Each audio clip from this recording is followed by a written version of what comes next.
সোজা স্কুলে যাবা, আবার স্কুল ছুটির পর সোজা বাসায় চলে আসবা। এদিক ওদিক কোনো দিকে যাবা না, এদিক ওদিক কেউ ডাকলেও যাবা না, ঠিক আছে? ঠিক আছে আম্মু। জুলকারনাইন ও জয়তুন দুই ভাই বোন, তাদের খুব মিল। একই স্কুলে পড়াশোনা করে তারা, একই সাথে স্কুলে যায়, আবার ছুটির পর একসাথে বাড়ি ফিরে আসে। একদিন স্কুল থেকে ফেরার পথে তারা দেখে রাস্তার উপর একটা ডালে কিছু পাকা পাকা পেয়ারা ঝুলছে। পেয়ারা দেখে জয়তুন বলল, ভাইয়া ভাইয়া পেয়ারা, আমাকে একটা পেয়ারা পেড়ে দাও না প্লিজ ভাইয়া, আমার খুব পেয়ারা খেতে ইচ্ছা করছে। কেউ যদি দেখে ফেলে? আশেপাশে কেউ নেই। দাঁড়া, কয়টা পেড়ে আনি।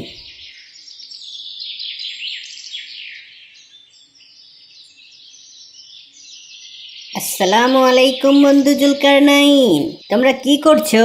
ওয়ালাইকুম আসসালাম। দেখতেই তো পাচ্ছ আমরা পেয়ারা পাড়ছি। তা তো দেখতেই পাচ্ছি, কিন্তু তোমরা কি অনুমতি নিয়েছো? অনুমতি? সামান্য দু একটা পেয়ারা পাড়ার জন্য অনুমতি নিতে হয় নাকি? না ভাই, বিনা অনুমতিতে কোনো কিছু নিলে তাকে চুরি বলে। তোমার উচিত গাছের মালিকের অনুমতি নেওয়া। পেয়ারা পাড়লে চুরি কেন হবে? আমরা তো তার বাড়ি থেকে নিচ্ছি না, বাড়ির গাছ রাস্তায় চলে এসেছে আর আমরা তো রাস্তার উপর থেকে নিচ্ছি। আল্লাহ তোমাকে সঠিক বুঝদান করুক।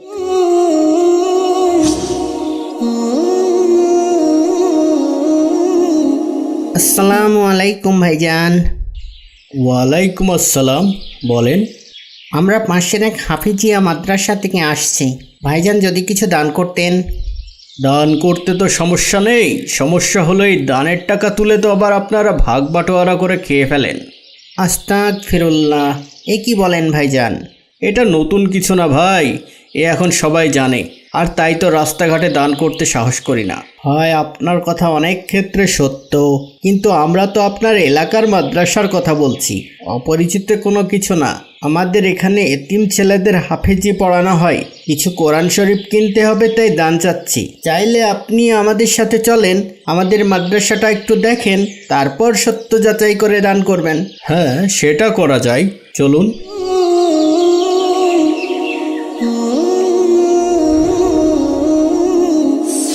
আসসালামু আলাইকুম ইমাম সাহেব। ওয়ালাইকুম আসসালাম। ইনি আমাদের ইমাম সাহেব, এই মাদ্রাসার প্রধান।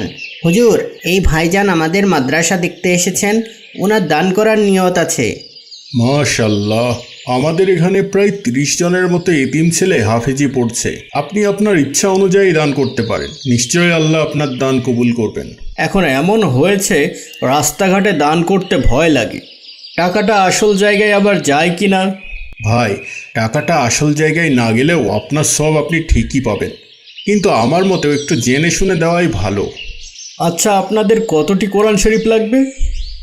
লাগবে তো অনেকগুলোই, আপনি যে কয়টা পারেন সে কয়টাই দেন। আমি সেটাই জানতে চাচ্ছি, কতগুলো লাগবে? 30 জন ছাত্রের জন্য 30টা দরকার। ঠিক আছে, আমি 30টা কোরআন শরীফই দান করতে চাই। মাশাআল্লাহ। তবে আমি কোনো টাকা দিব না এখন, আমি আজকে 30টা কোরআন শরীফ এনে দিব, তাহলে হবে? আপনার যেভাবে খুশি, আল্লাহ আপনার দান কবুল করুক। আমিন। যেভাবে মসজিদ মাদ্রাসার নামে ভণ্ড দান নেওয়ার লোক বেড়েছে, তাতে আসলেই সাধারণ মানুষের বিশ্বাসের উপর অনেক প্রভাব পড়েছে। আসসালামু আলাইকুম বাবা জুলকারনাইন, স্কুল থেকে কখন ফিরলে? ওয়ালাইকুম আসসালাম আম্মু, এই তো এখনই। মা জয়তুন, তুমি কি খাচ্ছ? পেয়ারা খাচ্ছি আম্মু। পেয়ারা? পেয়ারা কোথায় পেলে আম্মু? ভাইয়া পেড়ে দিয়েছে। পেয়ারা কোথায় থেকে পেরেছে জুলকারনাইন? ওই যে রাস্তার ধারে বাড়িটা আছে না, ওদের একটা ডাল রাস্তার দিকে চলে এসেছে, ওই ডালে অনেক পাকা পাকা পেয়ারা ঝুলছিল, ওখান থেকেই শুধু 2টা পেয়ারা পেরেছে মা। জয়তুন খুব খেতে যাচ্ছিল তাই। তুমি কি তাদের অনুমতি নিয়েছো বাবা? না আম্মু। তুমি এক্ষুনি ওই পেয়ারাগুলো তার মালিকের কাছে ফেরত দিয়ে এসো, যাও। না, আমি দেব না। যাও বললাম। কিন্তু কেন আম্মু? ও ছোট মানুষ, খেতে যাচ্ছে। কারণ তুমি পেয়ারাগুলো বিনা অনুমতিতে পেরেছো, আর বিনা অনুমতিতে গোপনে কোনো কিছু নিলে তাকে চুরি বলে ধরা হয়। কিন্তু মা, এগুলো তো সামান্য ফল, তাও এগুলো বাইরে ঝুলছিল। বাইরে হোক বা ভিতরে, কোনো মালিকের অধীনে থাকা জিনিস তার অনুমতি ছাড়া নিলে তাকে চুরি বলে। আর চুরি করা একটি কবিরা গুনাহ। ইসলামে চুরির শাস্তিও ভয়াবহ। কি শাস্তি? যে ব্যক্তি চুরি করবে তার হাত কেটে নেওয়া হবে। ওরে বাবা, আমি এক্ষুনি দিয়ে আসছি এগুলা। চল জয়তুন, তাড়াতাড়ি চল। চলো ভাইয়া, না হয় আমাদেরও হাত কেটে নেবে। তারপর তারা পেয়ারা ফিরিয়ে দিতে সেই বাড়িতে যায়। দরজায় ঠকঠক করতে একজন লোক বের হয়ে আসে। আসসালামু আলাইকুম চাচা। ওয়ালাইকুম আসসালাম। চাচা, এটা কি আপনার বাড়ি? হ্যাঁ, কেন? না মানে, তাহলে ওই পেয়ারা গাছটা তো আপনারই। হ্যাঁ, তোমরা কি পেয়ারা চাইতে এসেছো? আমরা না বলে পেয়ারাগুলো বাইরে থেকে পেড়েছিলাম। আমরা জানতাম না এটাকে চুরি বলে। আমাদের অন্যায় হয়েছে, আমাদের মাফ করে দেন। দয়া করে আমাদের হাত কাটবেন না। না না, আমি তোমাদের হাত কাটবো না। তোমরা তোমাদের ভুল বুঝতে পেরেছো, তাই আমি তোমাদের মাফ করে দিলাম। আপনাকে অনেক ধন্যবাদ চাচা। এই আপনার ফলগুলো ফেরত নিন। না, লাগবে না, এগুলো তোমরাই খাও। আমি এমনিতেও এই ফলের গাছটিকে সদকায়ে জারিয়া হিসেবে রোপণ করেছি। সদকায়ে জারিয়া? হ্যাঁ, এটা এমন একটা দান যার সওয়াব অবিরত চলতেই থাকে। কেমন? ধরো তুমি কাউকে দান করলে, তখন তো তুমি সওয়াব পাও, তাই না? হ্যাঁ। কিন্তু সদকায়ে জারিয়া হলো এমন দান যেটা তুমি একবার দান করলে কিন্তু তুমি সওয়াব পেতেই থাকবে। যেমন এই গাছটা আমার সদকায়ে জারিয়া। আমার মৃত্যুর পরও যারা এই গাছের ফল খাবে, আমি সেই সওয়াব পেতেই থাকবো। ওয়াও। হ্যাঁ, তাই তোমরা যখন ইচ্ছা এ গাছের পেয়ারা খেতে পারো। আমার অনুমতি নিতে হবে না, তবে অন্য কারো গাছ থেকে ফল চুরি করবে না, কেমন? ঠিক আছে চাচা, আপনাকে অনেক ধন্যবাদ। আমরা তাহলে আসি। আসসালামু আলাইকুম। ওয়ালাইকুম আসসালাম।